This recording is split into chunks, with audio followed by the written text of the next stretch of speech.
Bienvenue dans notre tuto RH consacré aux élections professionnelles. Dans ce tuto RH, regardons ensemble, étape par étape, les fondamentaux des élections professionnelles, son intérêt, son organisation et ses règles. Étape 1. De quoi s'agit-il ? Les élections professionnelles constituent un moment important de la vie de l'entreprise. Elles permettent d'élire des représentants des salariés au comité social et économique.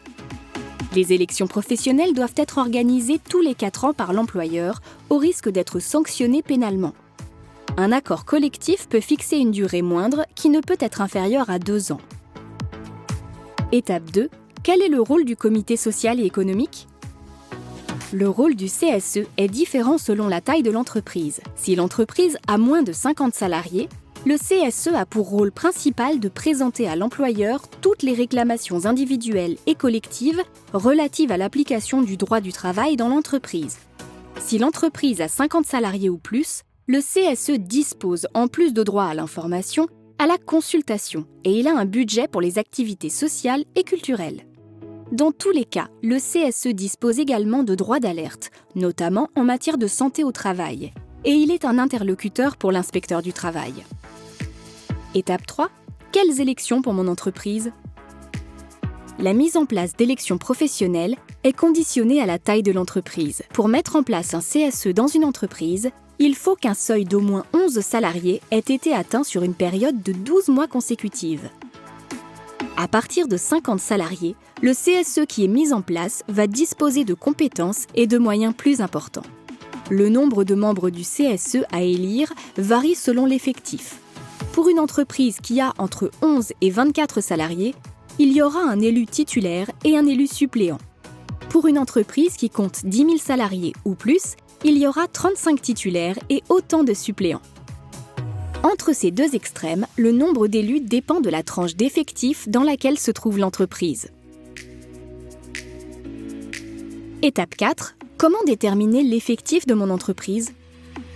Pour connaître l'effectif de l'entreprise, on prend en compte tous les salariés en CDI, même ceux dont le contrat est suspendu, les salariés en CDD ou les intérimaires qui ont été présents dans les 12 mois précédant l'élection, sauf lorsqu'ils remplaçaient un CDI, les salariés d'entreprises extérieures s'ils sont régulièrement présents dans les locaux et exercent leurs fonctions dans l'entreprise depuis au moins 1 an.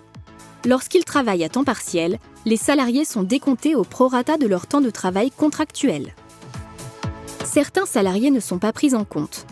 Les salariés en contrat d'apprentissage, les salariés en contrat de professionnalisation, les salariés en dispense d'activité sans rémunération. Certaines personnes travaillant dans l'entreprise ne sont pas non plus comptabilisées, par exemple les mandataires sociaux ou les stagiaires. Étape 5. Qui est éligible ? Pour être éligible, un salarié doit répondre aux 4 critères suivants. Être électeur, être âgé de 18 ans révolus, travailler dans l'entreprise depuis 1 an minimum, ne pas être l'employeur ni son conjoint, partenaire d'un pacte civil de solidarité, concubin, ascendant ou descendant, frère, sœur et allié au même degré. Étape 6. Le protocole électoral.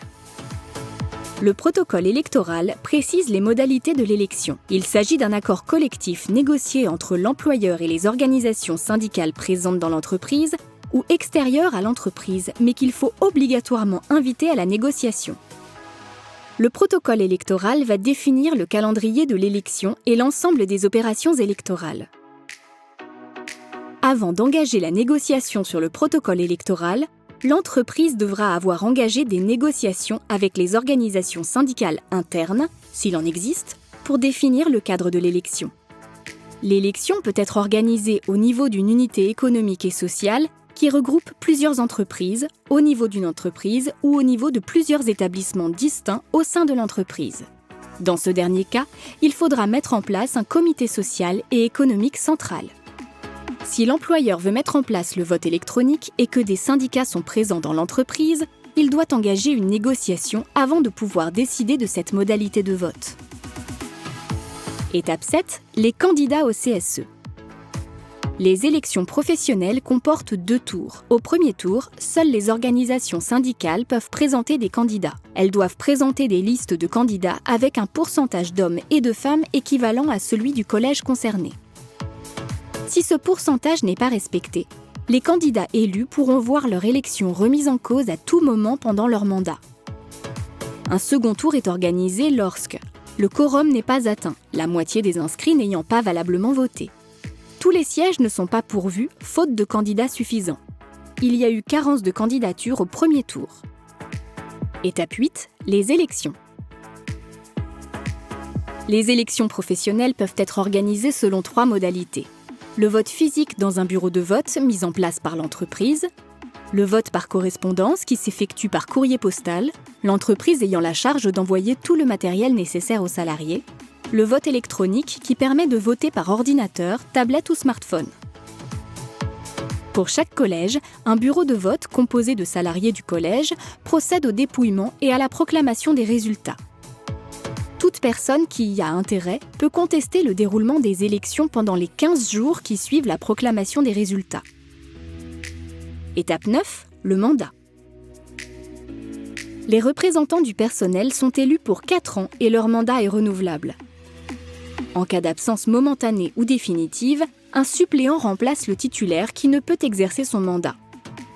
La rupture du contrat de travail entraîne automatiquement la perte du mandat. Lorsque la rupture est un licenciement, une rupture conventionnelle ou une mise à la retraite décidée par l'employeur, l'autorisation de l'inspecteur du travail est requise pour que le contrat soit rompu. L'autorisation n'est pas nécessaire en cas de démission, de départ à la retraite, de fin de CDD ou encore de prise d'acte de la rupture du contrat par le salarié. Pour aller plus loin, nous vous proposons la formation « Organiser les élections professionnelles du CSE ». Vous la retrouverez sur notre site internet.